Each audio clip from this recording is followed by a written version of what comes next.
Meu nome é Edicleia, eu sou professora associada da Universidade do Estado do Rio de Janeiro, pesquisadora no campo do atendimento educacional e ambiente hospitalar e domiciliar. Nós vamos abordar a retrospectiva de algumas legislações importantes sobre este tipo de atendimento em âmbito hospitalar e domiciliar. Nós temos um cronograma bastante interessante na história da legislação e dos direitos da educação brasileiros. Em 1969, nós destacamos o Decreto-Lei 1044, desde 1969, que vai descrever quais eram esses alunos enfermos para os quais deveria ser destinada a educação. O artigo 1º, ele vai considerar merecedores desse tratamento excepcional os alunos de qualquer nível de ensino, portadores de afecções congênitas ou adquiridas, traumatismo ou outras condições mórbidas, determinando distúrbios agudos ou agudizados, trazendo alguma incapacidade física relativa, e essa duração não deveria ultrapassar o máximo ainda admissível, em cada caso, para a continuidade do processo pedagógico de aprendizado. E vai caracterizar também casos como síndromes hemorrágicas, tais como hemofilia, asma, pericardite, nefropatias agudas. Então, esse é um decreto de 1969. Data da década de 1950, o início das primeiras classes hospitalares no país. Aí nós podemos destacar no Rio de Janeiro, o Hospital Jesus, e também em Salvador, os atendimentos das casas de misericórdia. Então, esse decreto, na realidade, ele veio em 69, de certa forma, reafirmar algumas ações que já existiam em alguns municípios e estados. Em 1973, houve o decreto 72.425, que é o decreto que cria o Centro Nacional de Educação Especial, o CENESP. É importante destacar que esse decreto que cria, de certa forma, normatiza a educação especial brasileira, colocava as classes hospitalares e os atendimentos domiciliares no campo da educação especial. Então, é por isso que, até hoje, em diversos municípios e estados onde existem esses atendimentos, eles estarem vinculados às coordenadorias ou aos setores de educação, educação especial. O decreto do CENESP era um decreto pautado no modelo da integração ou do mainstream, que foi um modelo muito forte da educação especial na década de 1970, e ali colocava um contínuo de cascata de serviço, desde as classes comuns com suporte, as salas de recursos, as classes especiais, as escolas especiais, e também elencava como modalidade do atendimento da educação especial o atendimento em hospitais e domiciliares.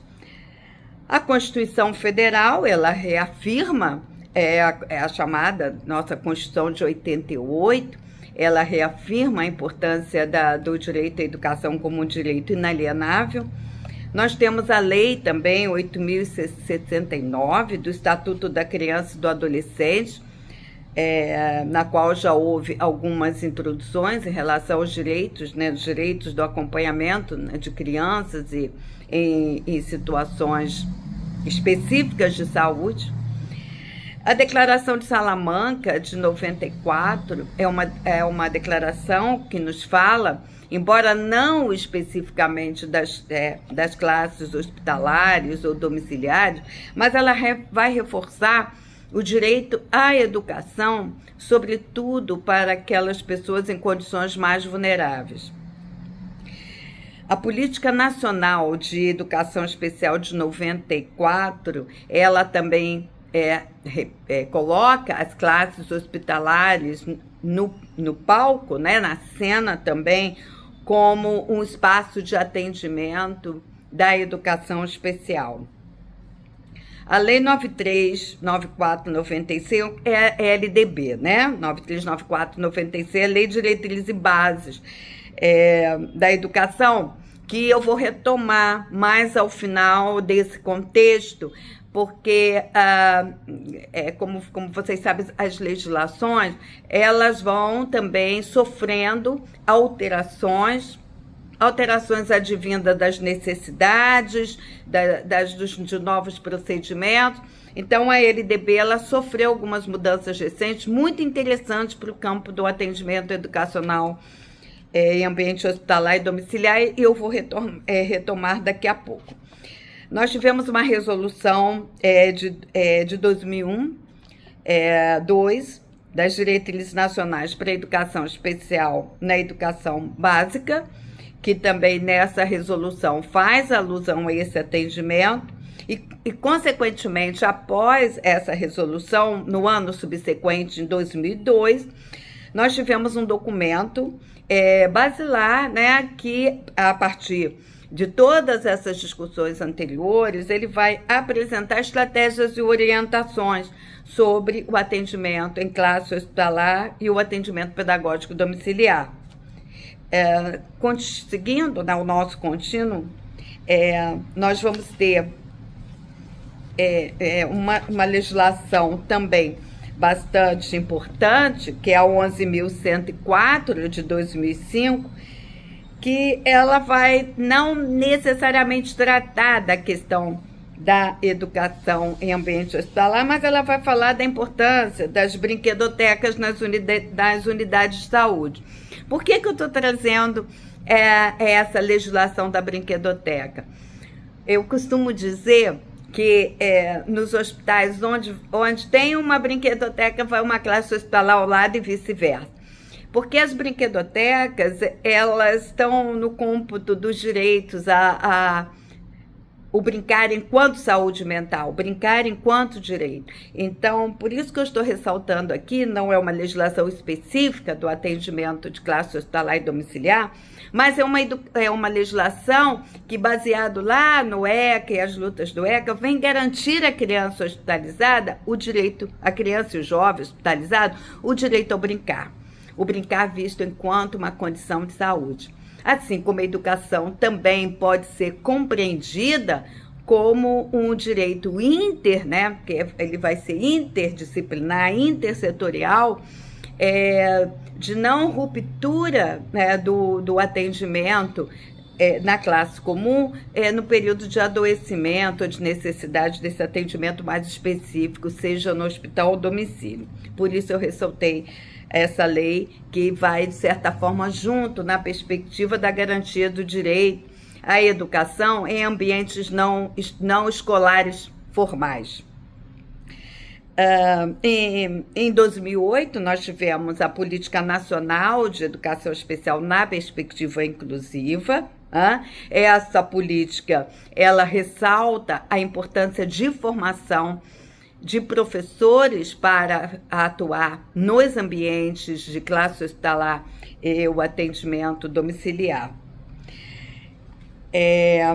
Destacamos também uma resolução de 2009, que também vai tratar, é uma resolução do Conselho Nacional de Educação e Educação Básica, que também vai nos trazer a importância e as formas, né, desse atendimento nesse determinado, né, nesses ambientes.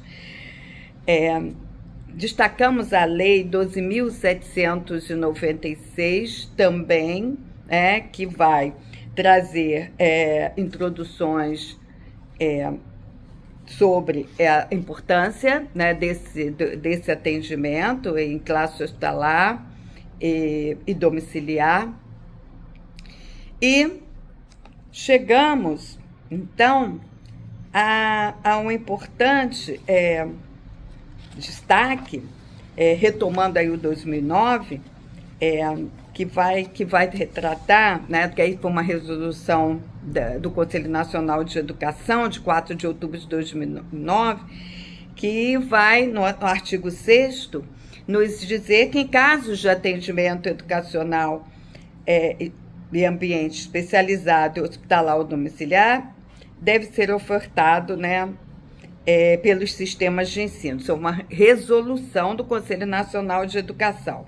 Bom, então, essa resolução de 2009, ela foi, assim, bastante importante, embora ela ainda não tivesse feito o processo, né, de alteração da LDB.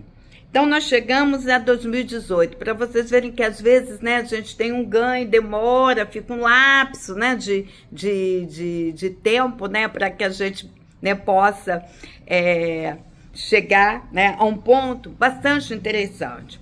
Então, a Lei 13.716, ela é uma lei, né, fundamental. Por quê? Ela altera a Lei de Diretrizes e Bases da Educação. Então, o que é isso? Os pareceres do Conselho Nacional de Educação, eles são importantes, que eles são pareceres recomendadores. Porém, em 2018, a própria, né, Lei de Diretrizes e Bases, ela é alterada. Então, o que é isso? Passa a fazer parte do texto da LDB, que é a lei maior da educação brasileira, o artigo 4º, que ele vai assim nos dizer: é assegurado atendimento educacional durante o período de internação ao aluno da educação básica, internado para tratamento de saúde em regime hospitalar ou domiciliar, por tempo prolongado, conforme dispuser o poder público, em regulamento na esfera de sua competência federativa. Ora, essa alteração é muito importante, porque, primeiro, que está assegurado essas duas modalidades de atendimento. Segundo, conforme dispuser o poder público na esfera de sua competência federativa. Então, o que é isso? Município, Estado e Federação, no âmbito de suas competências, eles precisam oferecer esses atendimentos. Por exemplo, nós temos os municípios, eles são prioritariamente responsáveis pelo ensino fundamental. Então, cabe ao município local, onde tem um hospital,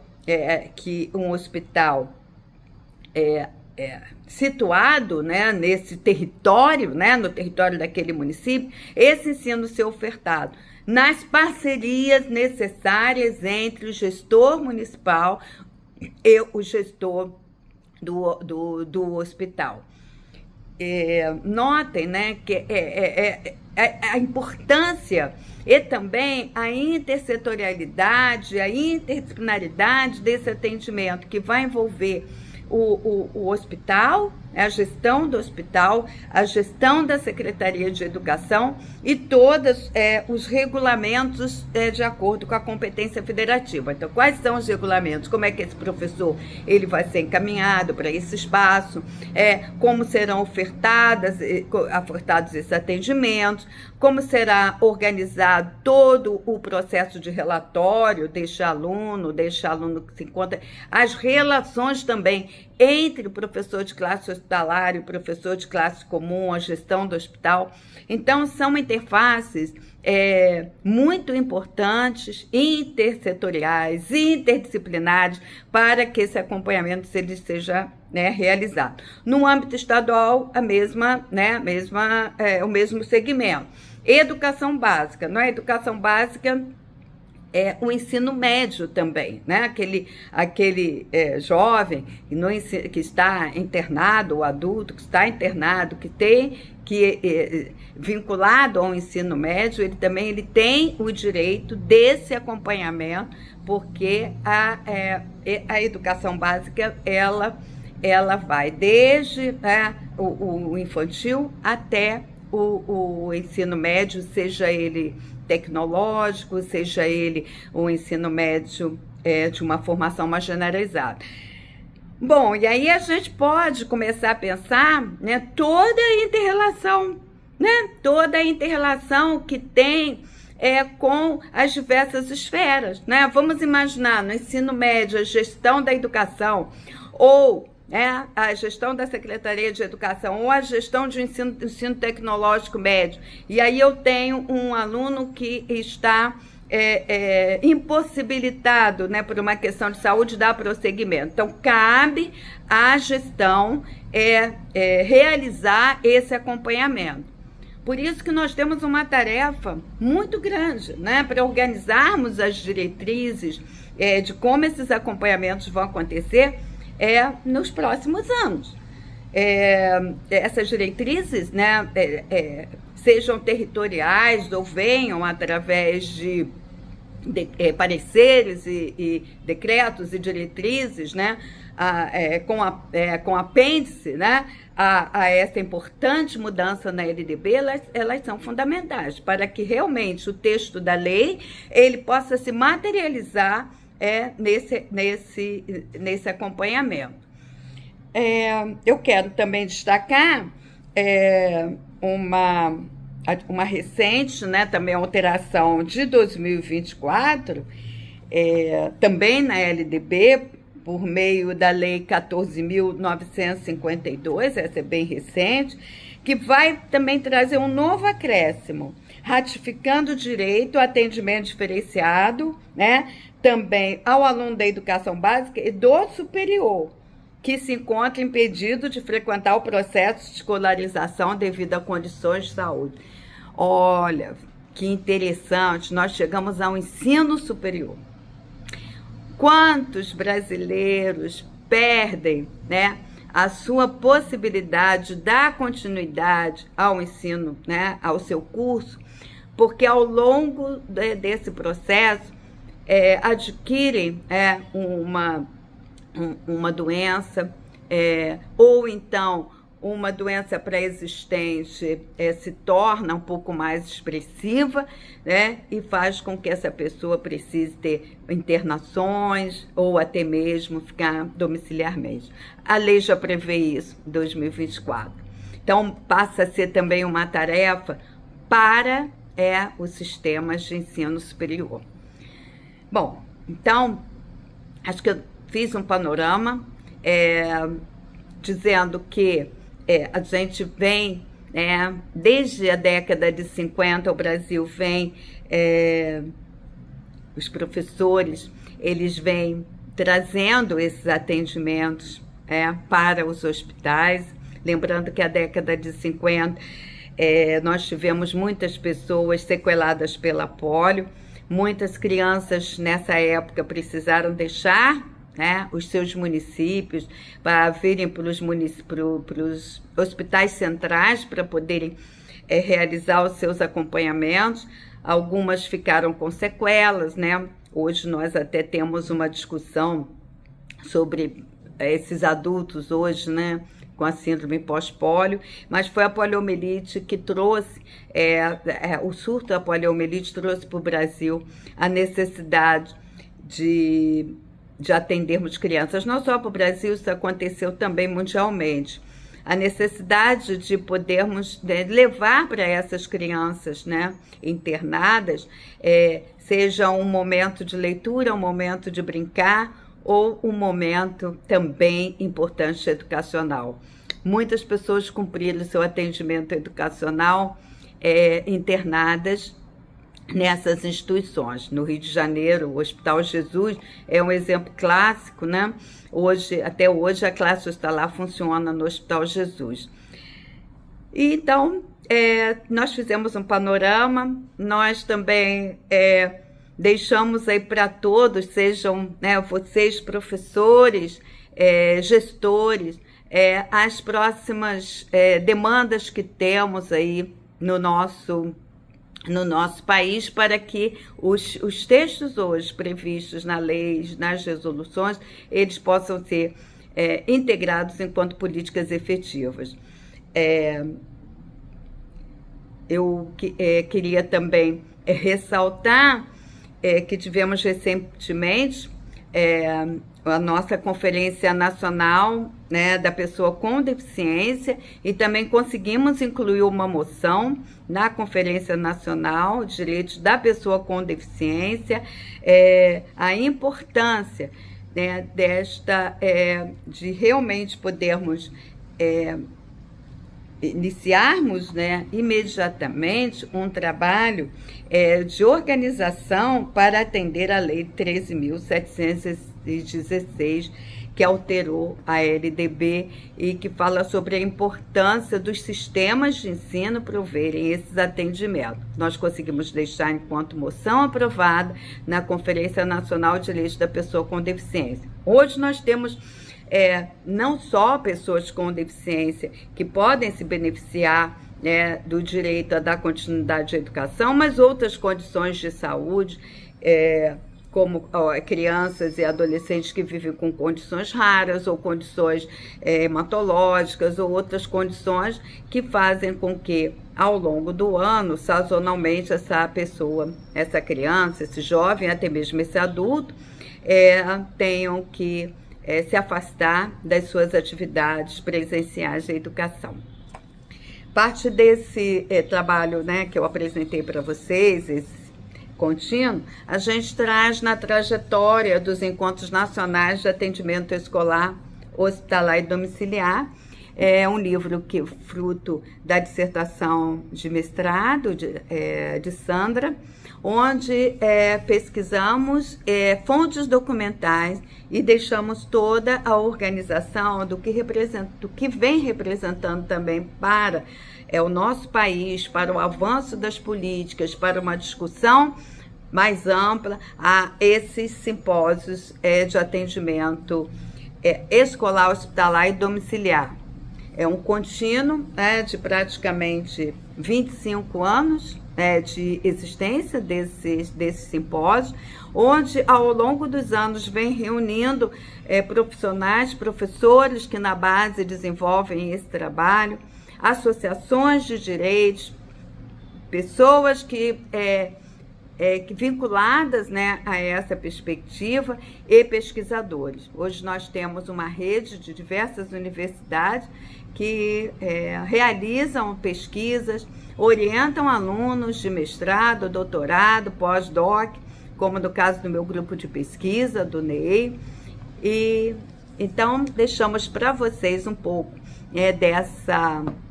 desse panorama histórico, convidando também a todos e todas para que, no âmbito dos seus espaços, possam garantir esses atendimentos.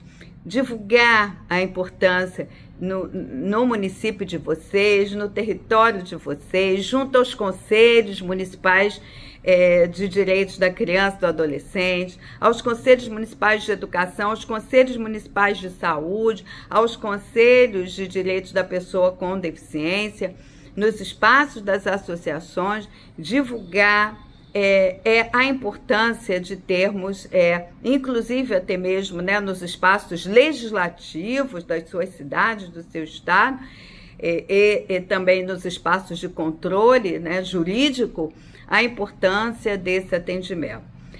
Levar e socializar a todos e todas essa discussão, sem dúvida, contribui para que nós possamos estar trazendo um direito à educação inalienável para todos e caminhando, né, nessa perspectiva de uma educação inclusiva. Um grande abraço.